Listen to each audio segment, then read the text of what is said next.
샬롬, 하나님과 동행하는 새벽기도회 달라스 임마누엘 교회 권성철 목사입니다. 오늘도 하나님과 동행하며 풍성함을 누리시는 저와 여러분 되시길 주님의 이름으로 축복합니다. 오늘 말씀은 레위기 20장 1절에서 9절까지의 말씀입니다. 여호와께서 모세에게 말씀하여 이르시되 너는 이스라엘 자손에게 또 이르라. 그가 이스라엘 자손이든지 이스라엘에 거류하는 거류민이든지 그의 자식을 몰렉에게 주면 반드시 죽이되 그 지방 사람이 돌로 칠 것이요 나도 그 사람에게 진노하여 그를 그의 백성 중에서 끊으리니 이는 그가 그의 자식을 몰렉에게 주어서 내 성소를 더럽히고 내 성호를 욕되게 하였음이라. 그가 그의 자식을 몰렉에게 주는 것을 그 지방 사람이 못 본 채하고 그를 죽이지 아니하면 내가 그 사람과 그의 권속에게 진노하여 그와 그를 본받아 몰렉을 음란하게 섬기는 모든 사람을 그들의 백성 중에서 끊으리라. 접신한 자와 박수무당을 음란하게 따르는 자에게는 내가 진노하여 그를 그의 백성 중에서 끊으리니 너희는 스스로 깨끗하게 하여 거룩할지어다. 나는 너희의 하나님 여호와이니라. 너희는 내 규례를 지켜 행하라. 나는 너희를 거룩하게 하는 여호와이니라. 만일 누구든지 자기의 아버지나 어머니를 저주하는 자는 반드시 죽일지니 그가 자기의 아버지나 어머니를 저주하였은즉 그의 피가 자기에게로 돌아가리라. 아멘. 하나님의 말씀입니다. 사람마다 감정선이라는 것이 다 있죠. 자신이 가지고 있는 감정으로 여기까지는 참을 수 있는데 그 선을 넘어서면 주체할 수 없는 감정의 마지노선을 사람들마다 다 가지고 있습니다. 그래서 오랫동안 그 사람을 알아온 가족이나 친구들은 그 선을 넘지 않으려고 서로 굉장히 조심합니다. 하나님께서 참으시는 것도 한계가 있으십니다. 하나님께서는 사랑의 하나님이시지만 또한 공의의 하나님이시기도 합니다. 우리가 신앙생활하면서 항상 생각해야 하는 것은 하나님의 감정의 마지노선입니다. 만약 우리가 마지노선을 넘어서게 된다면 하나님의 진노의 칼날을 피할 수 없기 때문입니다. 오늘 읽은 본문에 보면 하나님의 마지노선이 드러나고 있는데요. 2절에서 3절 말씀을 보면 너는 이스라엘 자손에게 또 이르라. 그가 이스라엘 자손이든지 이스라엘에 거류하는 거류민이든지 그의 자식을 몰렉에게 주면 반드시 죽이되 그 지방 사람이 돌로 칠 것이요 나도 그 사람에게 진노하여 그를 그의 백성 중에서 끊으리니 이는 그가 그의 자식을 몰렉에게 주어서 내 성소를 더럽히고 내 성호를 욕되게 하였음이라. 몰렉은 암몬 사람들이 섬기는 국가신입니다. 밀곰이라고도 하고 몰록이라고도 부릅니다. 가나안 땅에서는 몰렉에게 자식을 바치는 인신제사가 성행했습니다. 자식을 태워서 몰렉에게 드리는 제사를 말하는 것이죠. 이것은 하나님이 절대로 용납할 수 없는 것이었습니다. 그러므로 하나님께서 이스라엘 백성들에게 미리 말씀하십니다. 너희들이 가나안 땅에 들어가더라도 너희 자식을 태워서 몰렉에게 드리는 인신제사를 말라. 하나님께서는 분명하게 경고하셨습니다. 그 옛날 몰렉에게 자식을 태워서 드리는 사람들은 그것을 가장 고결한 제사로 여겼고 간절히 원하는 것이 있을 때 몰렉에게 자식을 태워서 드리면 된다라고 믿고 있었습니다. 주로 부모의 욕심과 부모가 가지고 있는 욕망을 이루기 위해서 자식까지 희생하고 자식까지 태워서 드리는 무자비하고 비인간적인 일을 서슴지 않았던 일들이 그 당시에는 빈번하게 일어났던 겁니다. 하나님께서는 이것은 이방인들이 하는 것이니 절대로 하지 말라고 하셨습니다.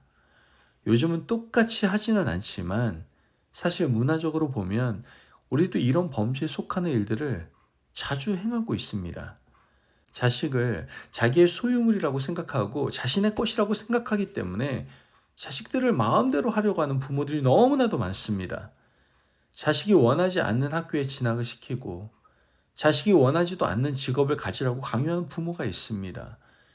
자식이 어떤 재능을 가지고 있는지, 가지고 있는 달란트가 어떤 것인지를 찾아보지도 않고 부모의 욕심을 자녀에게 마구잡이로 투시해서 가르치는 부모가 너무나도 많다라는 것이죠. 부모의 욕심을 자녀를 통해서 이루고자 하는 부모들은 그 옛날 자녀들을 불가운데로 지나가게 해서 자신의 욕심을 이루려는 그들과 같은 부류입니다. 여러분, 자녀는 부모의 소유가 아니라 하나님의 소유입니다. 하나님께서 부모에게 잠깐 맡겨서 잘 기르라고 주신 하나님의 선물입니다. 그래서 우리는 자녀를 기를 때에 하나님의 선물을 귀하게 여기는 마음이 있어야 됩니다. 또한 우리는 하나님의 대리인이라는 의식도 가지고 있어야 한다는 것이죠.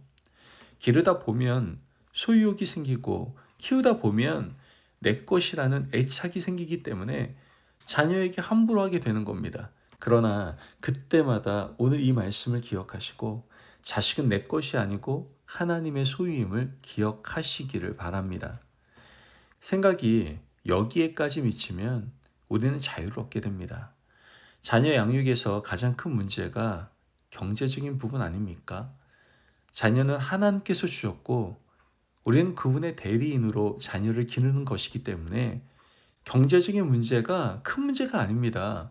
하나님이 맡겨주셨기 때문에 하나님이 책임지실 것이기 때문이죠. 하나님께서 우리의 가정에 맡겨주셨으면 우리 가정의 형편은 하나님께서 다 알고 계시거든요. 그러므로 책임져 주실 것이다라는 믿음을 가져야 합니다. 우리는 우리에게 맡겨주신 자녀를 최선을 다해서 기르면 되는 거예요.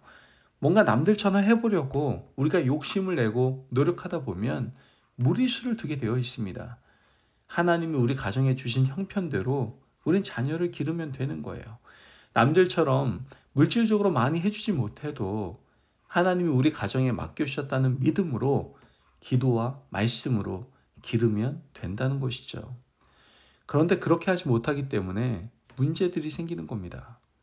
오늘 하나님께서 우리 자녀를 우리에게 선물로 주셨다는 사실을 기억하시고 하나님의 대리자로서 우리 각자에게 주신 형편대로 자녀를 양육할 수 있는 좋은 부모가 되시기를 바랍니다. 오늘 말씀에서는 부모뿐만 아니라 자녀에게도 하나님은 마지노선을 주셨습니다. 9절 말씀을 보면 만일 누구든지 자기의 아버지나 어머니를 저주하는 자는 반드시 죽일지니 그가 자기의 아버지나 어머니를 저주하였은즉 그의 피가 자기에게로 돌아가리라. 말씀을 보면 자녀가 넘으면 안 되는 선이라는 것이 있었는데 그것이 바로 그들의 입술입니다. 부모를 자신의 입으로 저주하고 부모에 대한 필연적인 언행을 일삼는다면 하나님은 그들을 죽여서 이스라엘에서 정의로 세우십니다. 하나님을 저주하는 자, 하나님을 망령되이 일컫는 자를 백성 중에 둘 필요가 없는 것처럼 하나님의 대리자로서 주신 부모를 부정하고 저주하는 자는 백성 중에 둘 필요가 없다고 하시는 겁니다. 이렇듯 부모와 자식의 관계는 서로의 욕심을 채우는 관계가 아닙니다. 하나님을 믿지 않는 자녀들은 부모가 자신의 필요를 공급하는 물질의 창고라고 생각을 하죠. 오늘날의 세대가 그렇게 되었습니다. 믿는 하나님의 자녀들은 반드시 기억해야 됩니다. 부모는 하나님의 대리인으로서 책망도 부모를 통해서 하시고 돌봄도 부모를 통해서 하시며 채우심도 부모를 통해서 하신다는 것을 자녀들은 기억해야 됩니다. 그러므로 오늘 이 말씀을 잘 기억하시고 우리는 자식이면서 부모이고 부모이면서 자식이지 않습니까? 우리가 어떻게 자녀와의 관계, 부모로서의 삶을 살아가야 할지를 생각하시고 하나님께서 기뻐하시는 가정을 이루어 나가실 수 있는 저와 여러분이 되시길 주님의 이름으로 축복합니다. 아멘. 기도하겠습니다. 사랑이 많으신 하나님 감사합니다. 오늘 우리에게 귀한 말씀에 은혜 허락하심을 감사합니다. 하나님, 자녀는 하나님의 선물임을 깨닫고 선한 청지기로서의 사명을 다하여 자녀를 돌볼 수 있도록 도와 주옵소서. 하나님의 감정의 마지노선을 우리가 알게 되었사오니 그 선을 절대로 넘지 않는 믿음의 사람, 하나님의 자녀 될 수 있도록 우리를 지켜 주옵소서. 감사하며 예수님의 이름으로 기도합니다. 아멘. 오늘도 하나님과 동행하며 풍성함을 누리시는 저와 여러분 되시길 주님의 이름으로 축복합니다. 여러분 오늘 하루도요, 하나님의 마지노선을 넘지 마시고 부모로서 자녀를 사랑하며 돌보고 자녀로서 부모를 공경하시길 바랍니다. 말씀 안에서 승리하십시오.